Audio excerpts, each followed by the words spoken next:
Pois bem, meus amigos, é um prazer tê-los conosco mais uma vez para continuarmos o tratamento das leis penais especiais.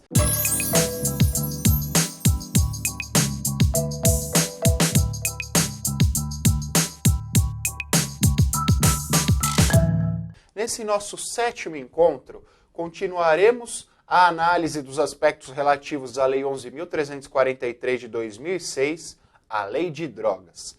Todos os senhores lembram que até o nosso último encontro, até a 6ª aula, nós desenvolvemos os aspectos materiais da Lei de Drogas. Eu mencionei a vocês sobre os crimes existentes na Lei de Drogas. Hoje, nesta aula, nós começaremos a análise dos aspectos processuais previstos na referida lei.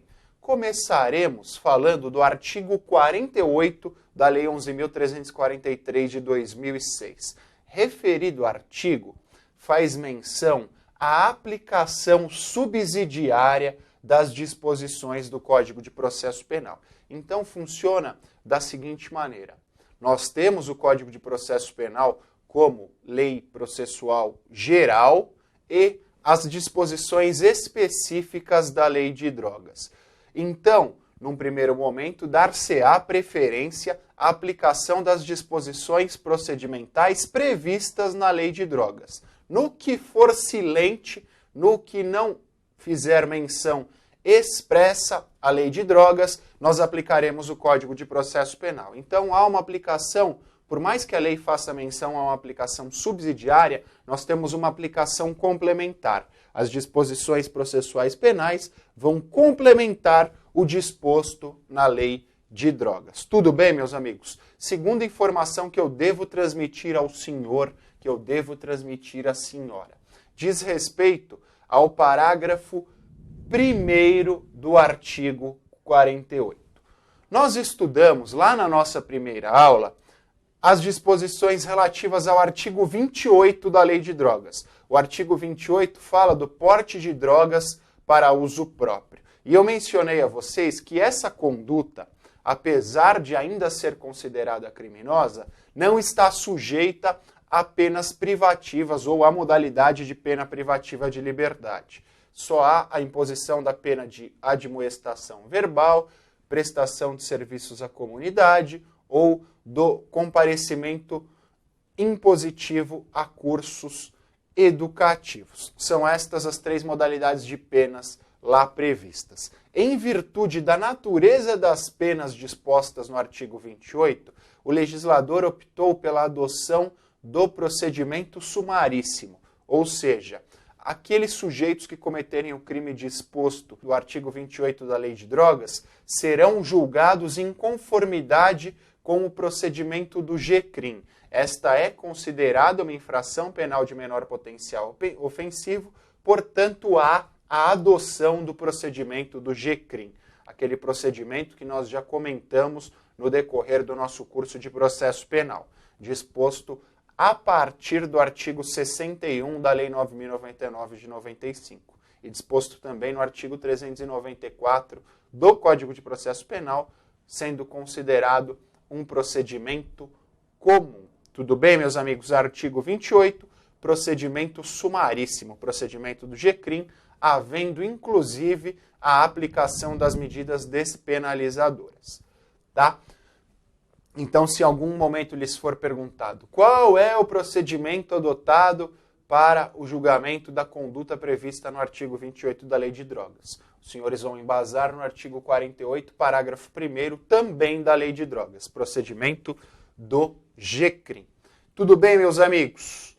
Ademais, transposta essa fase inicial, é necessário que façamos menção às disposições relativas à investigação, à fase pré-processual previstas na Lei de Drogas. O artigo 50 da Lei de Drogas inaugura a parte, os aspectos relativos à condução dos atos investigatórios.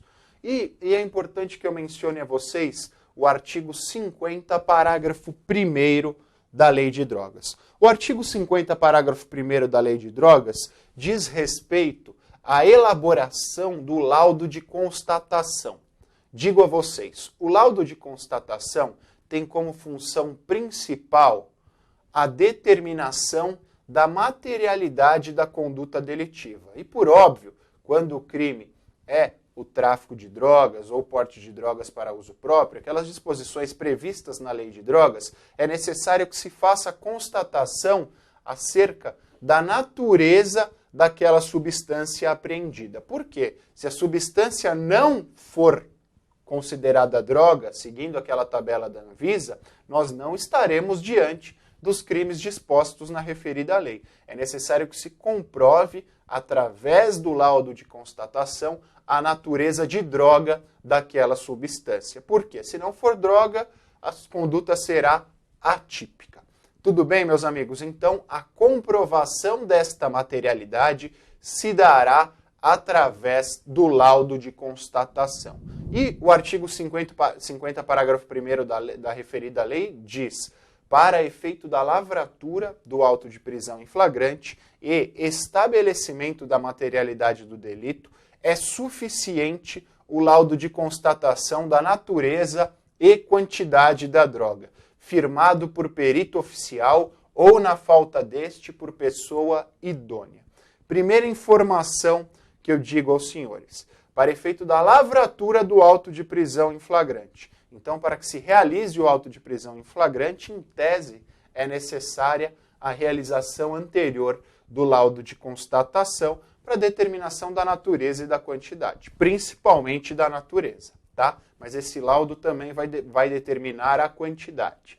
E outra informação, realizado por perito oficial.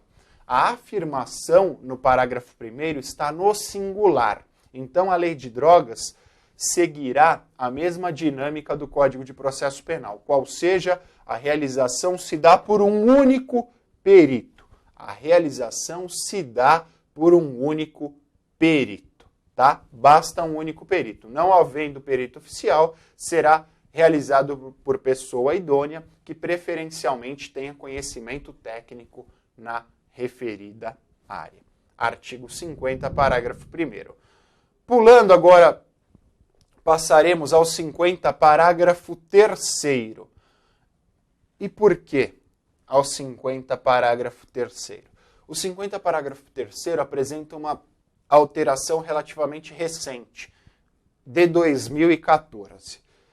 Esse 50, parágrafo 3º diz o seguinte: recebida a cópia do auto de prisão em flagrante, o juiz, no prazo de 10 dias, certificará a regularidade formal do laudo de constatação e determinará a destruição das drogas apreendidas, guardando-se a amostra necessária à realização do laudo definitivo. Então, o juiz, após o recebimento do auto de prisão em flagrante, 10 dias após o recebimento do auto de prisão em flagrante, certificará a regularidade formal do laudo de constatação. O juiz diz que o laudo é formalmente regular e, ato contínuo, determinará a destruição das drogas apreendidas, guardando uma amostra necessária à realização do laudo definitivo, de um laudo posterior.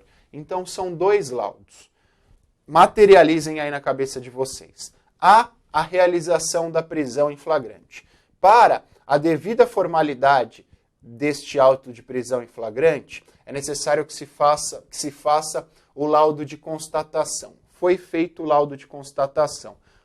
Há o auto de prisão em flagrante e o laudo de constatação. São juntados esses 2 documentos e eles são enviados ao juiz. O Código de Processo Penal, artigo 306, determina a realização desta circunstância.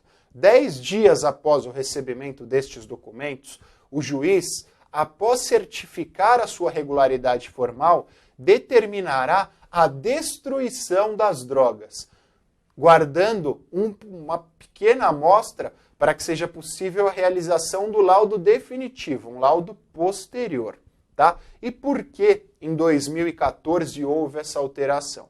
Porque era necessário que se esperasse até a realização do laudo definitivo para a determinação da destruição das drogas. Então o Estado tinha um ônus tremendo na manutenção destas drogas consideradas provas, sem contar o risco de eventuais subtrações em larga escala, em pequena escala, uma série de outros problemas. Então hoje a determinação se dá 10 dias, da determinação da destruição se dá poucos dias, na verdade 10 dias após a realização do auto de prisão em flagrante, o que torna o procedimento, pelo menos no que tange a destruição, muito mais célere.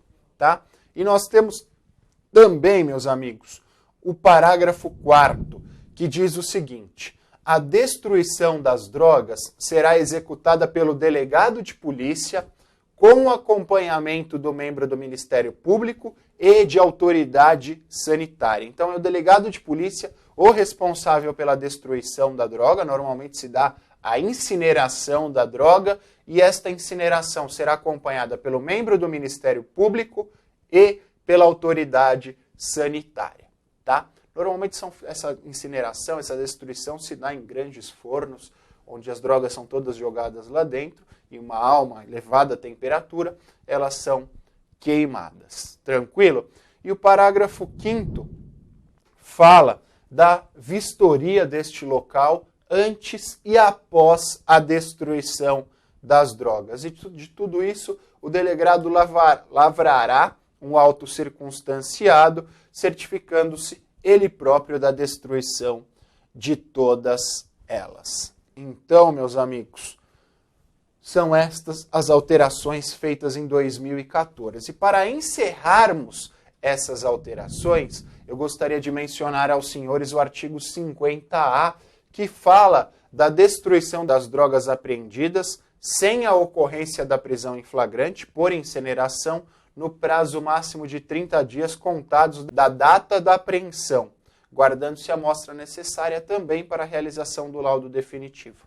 Então, a alteração leva em consideração duas circunstâncias. Uma primeira circunstância que eu já mencionei a vocês, onde há a apreensão junto com a realização da prisão em flagrante, e um segundo momento onde há apreensão independentemente da prisão em flagrante dos autores da conduta delitiva. O 50A faz menção a essa segunda possibilidade, onde a destruição da droga será feita no prazo máximo de 30 dias. Então são dois prazos: 10 dias quando há prisão em flagrante, 30 dias quando não há prisão em flagrante. E para nós encerrarmos a aula de hoje, que diz respeito à realização dos atos investigatórios na lei de drogas, eu gostaria de mencionar aos senhores o artigo 51 da referida lei, que fala do prazo para a realização do inquérito policial. Eu e você e eu, já estudamos no decorrer do curso de processo penal o tema inquérito policial. E eu fiz uma piadinha bem boba para que os senhores pudessem lembrar o prazo para encerramento do inquérito policial como regra geral, como regra lá no saudoso, querido, amado, desejado, contemplado e venerado Código de Processo Penal. Qual é o prazo no CPP?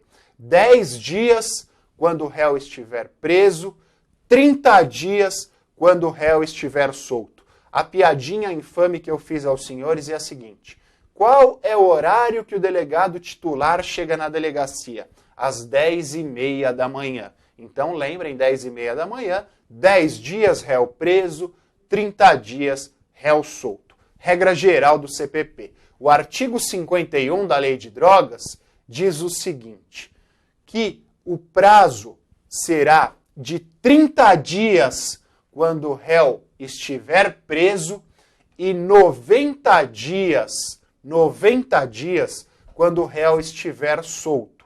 E pode haver a duplicação desses prazos a pedido da autoridade policial, do delegado de polícia, quando este comprovar a necessidade da duplicação. Reitero, amigão, reitero, amigona, 30 dias réu preso, 90 dias réu solto. Artigo 51 da Lei de Drogas. Naquele capítulo que fala dos crimes dispostos na Lei de Drogas, o prazo de prisão será este. Tudo bem, meus amigos? Especificidades relativas ao prazo do inquérito policial. E eu gostaria que os senhores atentassem também ao artigo 53 da Lei de Drogas. Eu não farei a leitura dele agora, mas que os senhores atentassem ao seguinte. O 53 dispõe sobre duas disposições específicas relativas à condução de atos investigatórios. O inciso 1 faz menção à infiltração de agentes policiais nas organizações criminosas que pratiquem o tráfico de drogas e atividades relacionadas. E o inciso 2 fala do flagrante esperado em determinadas circunstâncias, tá? Então, nós já mencionamos em diversas oportunidades o flagrante esperado. O artigo 51, inciso 2, é exemplo disso. Amigão, amigona, foi um prazer inenarrável contar com a participação de vocês. Nos encontraremos na 8ª aula. Valeu, abraço, tchau!